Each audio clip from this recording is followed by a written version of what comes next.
Hi, darling. Welcome back. Have you ever received a DM or saw one of those posts whereby they promise you that you can become a millionaire if you learn how to do this particular skill or if you buy their course?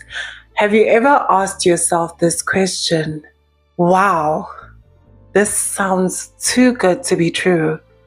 Or have you ever looked at the price of something and just asked yourself, this is not real. This cannot be the real price of everything. So, on today's video, darling, I want us to talk about things that in my personal opinion, believe that they are scams. And obviously, I don't just pull things out of the air. I will provide evidence as to why I think these particular things in the South African context are very much giving scam. The first thing that I want to talk about is Forex traders. And listen carefully. I'm not saying that these particular men that will appear on this video are scammers, but honestly, we all know the same routine that a lot of Forex traders do in South Africa, where they promise to teach you a course, promising that if you learn this particular course and their trading system, you will be successful like them. And my question is always like, okay, if you are this millionaire, why do you need my money so much? Like, in my logic is, if you're a millionaire, I doubt you'd want to be such a nice person. You're like such a nice person that you want all of us to be millionaires. That for me is very suspicious. I'm always like, And I'm not trying to say that the Forex trading platform is a scam, but it's these individuals who are selling you a particular image that is giving very much scam. I'm not trying to be mean, but if you look at the profiles of a lot of these individuals who do Forex trading, it's the same formula. They are always posted up next to a car. They are always posted up next to this big house to sell you this illusion that you could be just like them in a matter of months or within a year. For me, I'm not saying that these men are scammers. All these things, let me just say allegedly. I don't wanna deal with any kind of legal stuff and all that. I'm not that, I don't have the money. But if we're being honest, they all have the same formula: sell us a lifestyle and then promise to make me a millionaire myself. But in order for me to become a millionaire, I must buy your course. I'm just like, We all know stories and stories of people who actually have been scammed by these Forex traders. Also, do people not know that you can actually rent a car? You can actually rent an Airbnb, a beautiful house. Like, there is a lot of services that actually can give you a Porsche for hire, can give you a Lamborghini for hire. You can actually hire these luxury cars and take a few pictures with them. So for me, it's like, do some people genuinely believe that every single Forex trader in South Africa is this millionaire who is balling? Genuinely. I mean, let's actually observe, like, all of them look the same. It's like they read the same textbook and then they try to sell you the same image and everything. The next thing that I want to talk about is flight prices. Flight prices. When I tell you, I remember in 2016 and 2018 when a flight to Cape Town, because I remember flying to Cape Town, a flight to Cape Town used to cost 700 Rand. And now, when I went to Google Flights, I was looking at Durban, from Joburg to Durban, and from Joburg to Cape Town. And majority of the flights from Durban to Joburg are like around 1,000 Rand. And from Joburg to Cape Town, all of them start at like 2,000, above like 2,000 Rand. I was just like, when did flying locally become so expensive? I'm not gonna lie, like, I genuinely remember how Flights used to be so cheap, and all of a sudden now things have doubled in pricing. Do you not find that a little suspicious? Do you not find that a little like, why am I paying so much for a domestic flight as a local, as a native South African? Make it make sense. This one has been trending very much recently, and it is the exposure of luxury goods. I'm going to preface this. I'm not aware of how much truth is in this about the fact that a lot of luxury goods are produced in China, but I do think that there is some truth to it. Obviously, we might have to do our own research to find out. I don't know how you can authenticate and find out how authentic this information is, but we have the information. I was watching a few videos online on TikTok, and they were talking about like this exposure of luxury goods and just how, even though I believe that luxury goods, some of them are very much scams, like the pricing, if you compare, if the truth is these things are made in China, the hiking of the price is giving very much, girl, you're getting scammed. You are getting scammed. This is ridiculous. This is not even double the price. Sometimes it's 1,000 times the price. So let's watch these videos together, and then I will add what I think about these videos. This is why this bag from our factory only costs you 1,000 USD. Have y'all seen that TikTok by the Chinese guy exposing how luxury goods are actually made? Basically, he says most of the luxury brands we use every day are actually made in China, then shipped to Europe just to get rebranded and sold back to us at insane prices. Like a wedding ring that would cost $2 in China somehow turns into a $2,000 ring. China is the world's biggest manufacturing hub. 80% of your Gucci, made in China. 60% of your Prada, also made in China. Even Chanel, Fendi, Louis Vuitton, Adidas, Nike, you name it. The only real difference? China ships the products to Europe, slaps on a Made in France or Made in Italy label, and boom. Luxury? It's ridiculous. While people are out here clowning Shein and Temu for being cheap and low quality, the expensive stuff you think is handcrafted in Paris or Milan? Yeah, that's made in China too. So what are you really worried about? Come on, your mega hat? That's made in China too. It's never been about the quality or the craftsmanship. No, it has always been about the name. It has always been about the brand. And brands understand this. They understand human psychology and human behavior. They know that human beings love hierarchy and hierarchical structures. It's always been about, it's me above you. How much buying power I have versus how much buying power you have. It's always been about social signaling. And that's what makes the brand the brand. If the thing takes $10 to make, you would think that logically, it does not make sense to be paying that much money for a thing that costs $10 to make. But that's the thing. People don't use logic when they purchase things. They use emotion. People are largely driven by their egos. People are not logical. In fact, intelligence is a highly scarce commodity. Stupidity, on the other hand, okay, maybe stupidity is a harsh word. Unintelligence, on the other hand, is rife. It is highly contagious, similar to an airborne disease like COVID. I mean, all you have to do is hang out with a couple of unintelligent people who are driven by their egos, and voila, an imbecile is born. And that's why, in as much as I'd love to believe that this whole China versus luxury brands debacle will result in a plummeting of sales for these brands, I doubt it will.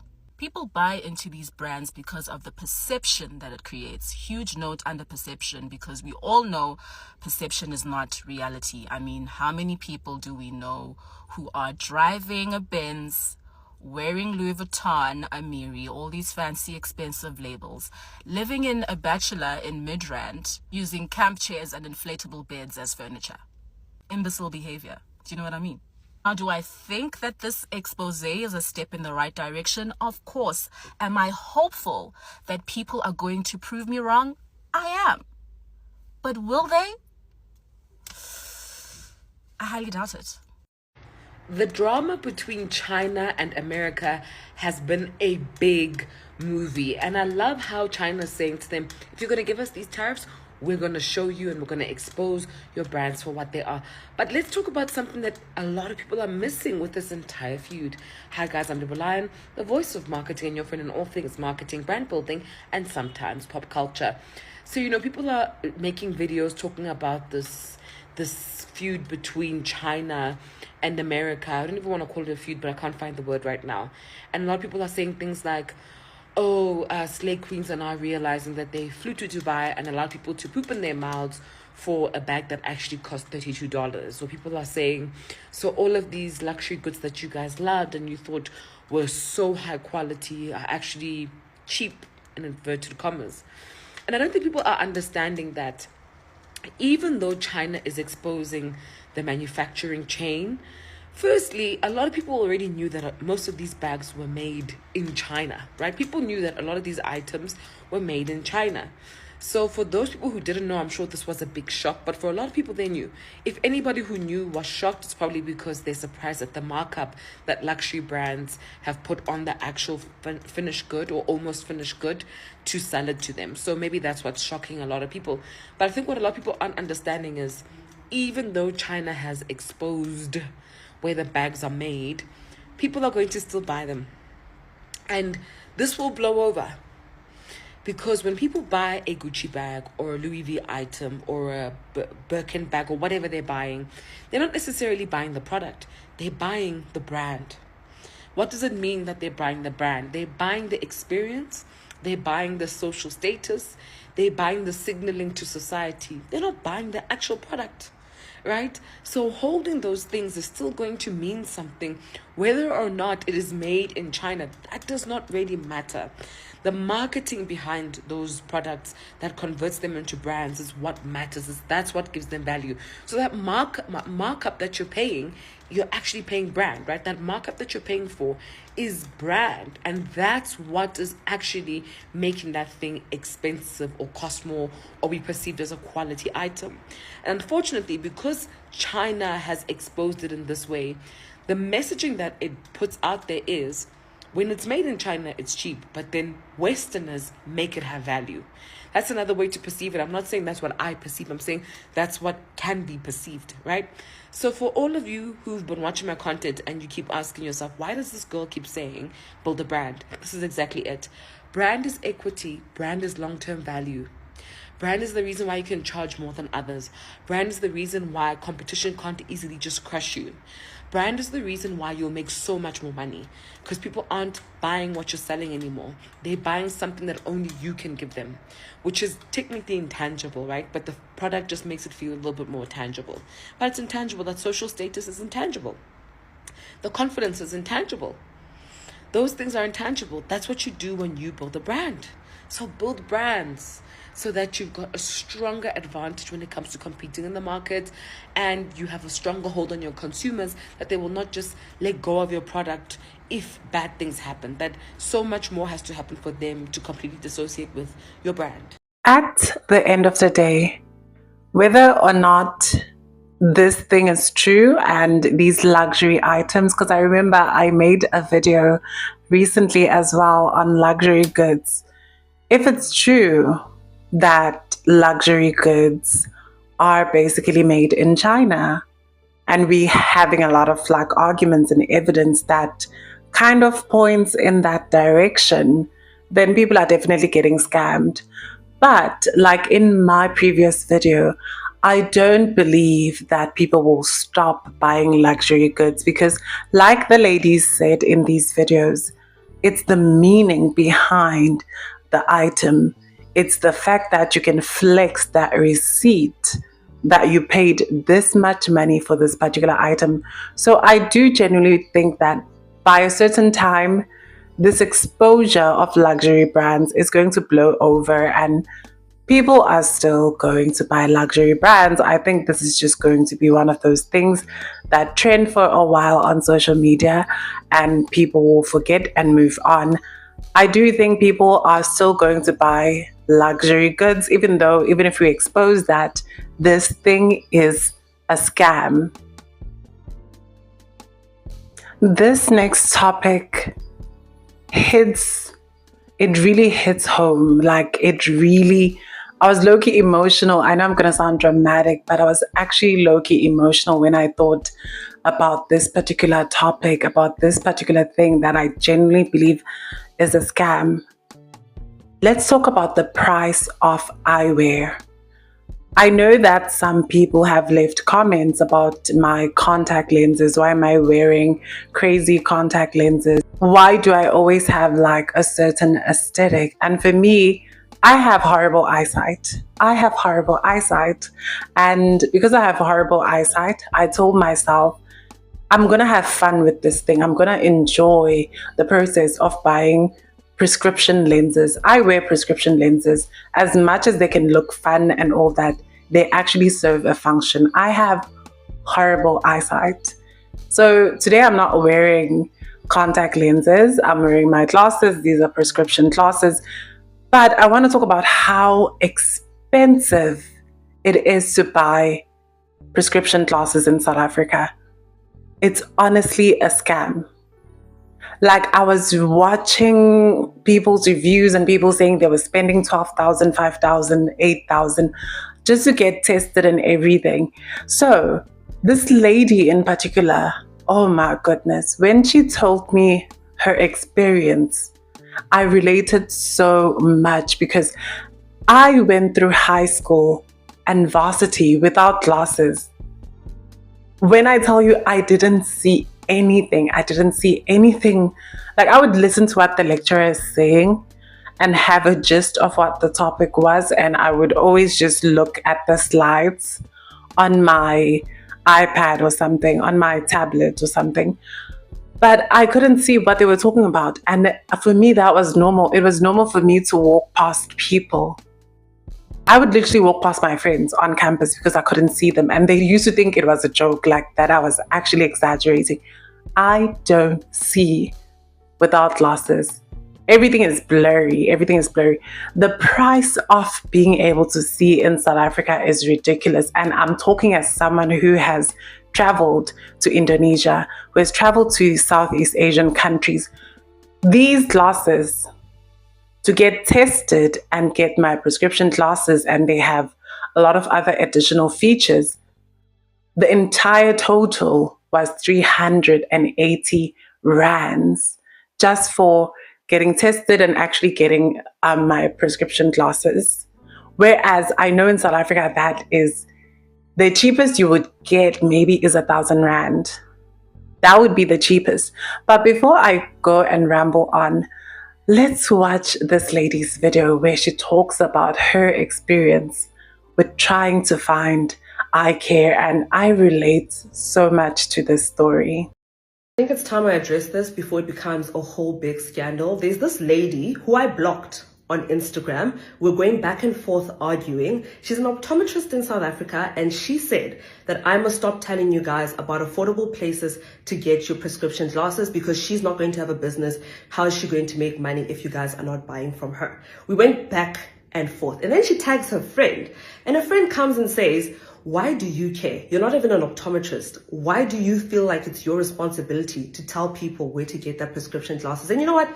She's right. I think it's time that I explain to you guys why I'm so passionate about eye care and eye health. My grandfather was an ambitious, amazing man, a hard worker, a businessman, and he was so busy he never got round to testing his eyes. Years later, he became completely blind because he was not testing his eyes. And as a child, seeing him go from this ambitious, hardworking person to being reduced to just sitting on a sofa completely broke my heart. Later on, I discovered while I was in university, one of the reasons why I struggled in school was because I could not see. Our school had a system where the lower your marks are, the further back in the class they would let you sit. My marks in maths were so bad that I was sitting at the very back of the class and I could not see anything on the screen. Fortunately for me, when I got to university, I got my eyes tested and I got my first pair of glasses, and I could not believe it. This entire time I was blind and I had no idea. The first time I put on prescription glasses, it felt like the world was in HD. It was a life-changing moment. Now, this happened when I was in university studying fashion design. So it completely changed my experience as a student, because now I could see the needle and the thread. Now I could see when they're drawing patterns on the screen. My marks literally skyrocketed after my eye test. So yes, I am not an optometrist. Yes, I am not an eye specialist. I am someone whose life has been impacted by how inaccessible the South African eye care industry has made eye care. It costs so much to get your eyes tested. It costs 3,000, 5,000, 7,000 Rand to get prescription glasses. The first time I got my first pair of glasses, I had to save money because my medical aid didn't cover the full cost, and I was just a student. I was very fortunate to take a trip to China for a fashion design course. There was a prescription glasses store where they tested my eyes and made custom prescription glasses within the same day. My mind was blown. And if I remember correctly, it was less than 500 Rand for them to test my eyes and to make the lens and give me my glasses on the exact same day, less than 24 hours. So when I came back to South Africa, I wanted to find out, why is eye care so expensive in South Africa? This is a basic need that should be accessible to everyone. That's when I found out about Falco Milano. I went to Cape Town, got glasses for my sister. She got them on the exact same day. They're currently running a special for 999 Rand. I also discovered LensMart, which is an overseas business that allows you guys to get stylish glasses for less than 500 Rand. Mind you, I'm a fashion designer, so obviously I want to look good. I want my glasses to complement my outfit. And there were times where I felt like I don't want to go to a fashion show with these granny glasses that I got from Specsavers for like 3,000 Rand. But once I got my glasses from LensMart, then I could wear my glasses wherever I want. I also discovered Voodlam. They have really nice stylish glasses, and they also have them for kids. And that is why I care. Eye care should be accessible to everyone. Guys, please go get your eyes tested. I don't care where you get your glasses from. These glasses, they are from Falco Milano. I have other glasses from LensMart. I have other glasses from Voodlam. I have glasses from many different places. It doesn't matter where you get your glasses from. The most important thing is that you guys are taking care of your eyes. And so yes, I will continue to piss off a lot of South African optometrists because I'm not focused on making money for you guys. I'm focused on people having affordable and accessible eye care. And whether you decide to buy from a Chinese company overseas, or you decide to buy from a local company like Falco Milano, where you can try on the frames, and if you're not happy, you can go back to their physical stores. They have one in Cape Town, Joburg, Pretoria, Durban. They have physical stores all over South Africa where you can return if you're not happy. The choice is completely yours. My job as a content creator is to give you guys valuable information because knowledge is power. If I did not find out that my vision is not as good as I thought, if I did not go for that first eye test, I would not be the person that I am today. Literally having glasses has completely changed my life. And I would. As much as I have empathy for the eye care industry, for optometrists, it shouldn't be a luxury for me to be able to see the world. I relate so much to that lady, Unomalina. I think her name is Nomalina.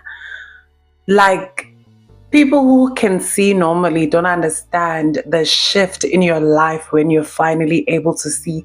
Like, the moment I put on my glasses, after years of not wearing glasses, I was like, the world is in HD. You can see a person from a distance. Like, you can see someone who's far away without actually having to need assistance. Like, a new world opened up for me as soon as I put on glasses. I was like, this is how people see life every single day. That was wild for me. That was wild. The last three topics that I want to talk about is DSTV, it is Black Friday, and it is data prices in the South African context. Oh my goodness. Let's start with DSTV.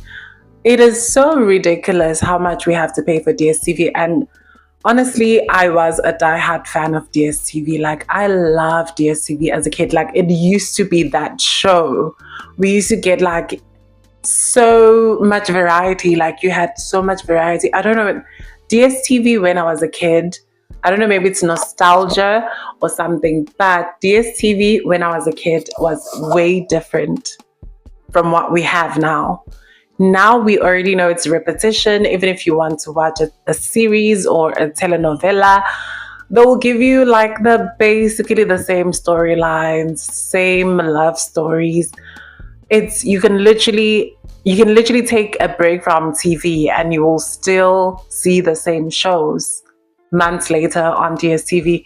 Like, I was shocked even at looking at the price. I'm like, as of last year, as of 2024, the price for a premium package is 900 and something rand.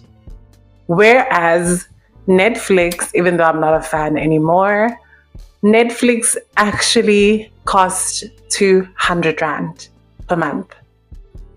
So girl, you do what you need to do with that information. You do what you need to do with that information. But the price that we have to pay, and I have such high hopes for DSTV. I'm like, DSTV girl, DSTV, you can do better. I know you can. I have hopes. I have high hopes for you. I genuinely feel right now that what DSTV is doing is giving scam, because there's no way I'm going to watch the same TV show, the same storyline, repeating the same episodes of everything, and I'm paying money for that. So no, it's giving very much scam. It's, no. For the price as well, ridiculous. Let's be honest, Black Friday is a joke at this point, because I briefly remember Black Friday with my mother when things would be literally 50% off, like a radio that costs 400 rand would be 200 rand. Sorry, my English bundles. Literally, it will be 200 rand. And right now, what they do is a lot of shops do this thing whereby they will literally show you a kettle. Maybe they'll say on a normal day, the kettle is like 3.99. And then on Black Friday, they said was 5.99. Now 3.99. You're like, are you serious? Are you serious right now? Like, are you serious? Do you think mentally I'm not that smart enough to notice? So I watched a few videos as well. I want to share these videos with you that talk about the issue of Black Friday in South Africa. When it comes to Black Friday, for a deal to be classified as a real Black Friday deal, I need to feel like I've just committed a crime. I need to feel like I've just robbed the store immediately after paying for that item. Like, I need to leave the store looking over my shoulder, worried that the cashier is going to come out and say, wait, that price tag is actually for the bread and not for the TV that you just bought. Like, I need to get home, unbox the item, look at it and think to myself, there's no way that store is going to stay in business after this. They are definitely running at a loss. If your Black Friday special does not make me feel that way, I don't want it.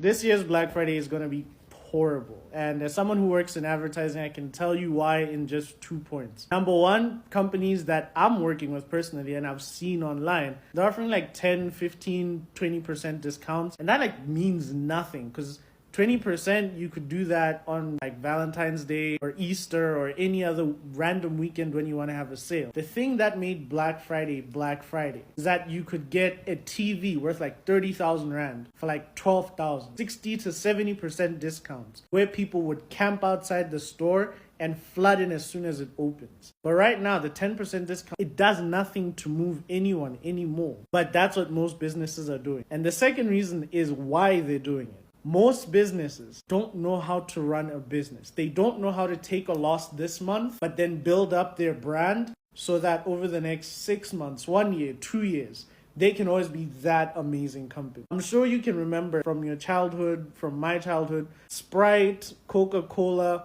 Holler, these incredible brands that had advertisements you still remember 20 years later. But right now, when a company wants to do advertising and they want to be profitable, it's like, let's hire an influencer, give her a product, give her the script, and then it's done. There's no one investing into their brand anymore. There's no one willing to take a loss anymore. This is the last topic, and honestly, travel and you will see. Travel the world and you will see. And I know I'm talking maybe from like a certain place of privilege, but once you're able to travel and you will see. When it comes to data prices, we are definitely being scammed. If I'm being honest, we are being scammed. And I remember going to Bali and buying data. So there is a service provider in Bali that also you can get a SIM card, buy data. I remember searching the prices, like for a 10 gig of data for 28 days is about 25,000 Indonesian rupiah, and that's in South African rands. 25,000 rupiah translates to roughly 28 rand for 10 gig of data. And then I also saw a 16 gig of data in basically the Indonesian network provider, that it is 30,000 rupiah, which converted to South African rands is roughly 33,000 rand, not 33,000 rand. Basically roughly converted, it is 33 rand, not 33,000. Yeah. So it's 33 rand. And looking at that, I was like, I searched for the South African prices and I'm like, everything is above 100 rand for data. We are paying a lot. I was even like, let me go to an African country, and I searched Ghana. If you take the amount of money you spend in Ghana for data, it's not above 100 rand, it's about 57 rand. I'm like, 10 gig of data is like 57 rand. I'm like, oh my goodness. Nah, this is not to shade the network providers, but I'm low-key it is ridiculous how much we pay for data in South Africa. It's giving scam. I'm not gonna lie, it's giving scam. And I saw a video on TikTok that briefly outlined a potential reason why data prices are so high in South Africa. Here's the video. Any politician that talks about digital change in South Africa is lying to you. Because how can we have any digital change if the companies that make us pay so much for data prices are owned by politicians? If you don't believe me, check. The reason why our internet prices are so high is because the shareholders of these companies that sell us high internet, they're politicians. So, why did I make this video on things that I believe, in my personal opinion, that it's giving scam? In the South African context, it's very much giving scam, because if you are going to increase the prices of all these things, whether that be iCare, whether that be data, DSTV, or flights, that has to go in tandem with increasing people's salaries. That has to go in tandem with increasing people's job opportunities across different disciplines. You cannot be increasing pricing for everything else, but people's salaries have a tiny increase. Like, make it make sense. So, what do you think? Do you think these things that I mentioned in this video are scams? Or you want to dispute my position on this? Let me know what you think in the comment section. And if you got to this part of the video, leave a fruit in the comment section, and please do watch the ads. They really help motivate me to keep going on and making content for you, darling. Bye-bye.